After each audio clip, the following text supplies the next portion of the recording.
إنا لله وإنا إليه راجعون. عمر عبد الله محمد godina Harargee bahaa gaara mul'ataa baddannoo naannoo lagaa sanii darasummaaf majliisa keenya daarul hikmaattiin ilmii nahwii barachaa ture. Soomana kana boqonnaaf karaa dirree dawaa malkaa jabduu ture.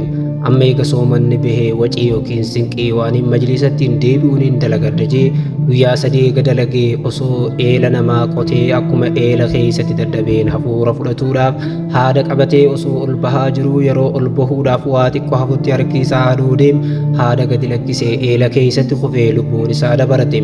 Kana yeroon dhaga'u hedduun gaddeem. Yaa Umar Rabbiin rahmata siif haa godhu waan hojii tee hin tahiniitu si galaafatem.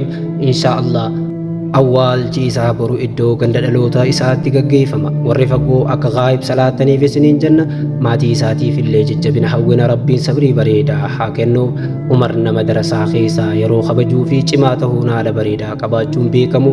Allahumma ighfir lahu warhamhu wa'aafihi wa'fu anhu.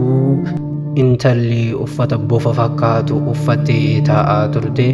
Namuma isii bira taa'u jiruun miilli isiidhaa bofa itti fakkaachuun namni wahii rukutee isii miidhee jira. Erga miidhamtee boodam namichis bofan sehe malee miileen seene jechuudhaan hospitaalatti akka waldhaanamtu taasiseera. Erga lolli Iraanii fi Ameerikaa jalqabamee sababa nadaajiin dhabamuutiin makiinonni baay'een dhadhaabbachaa jiran.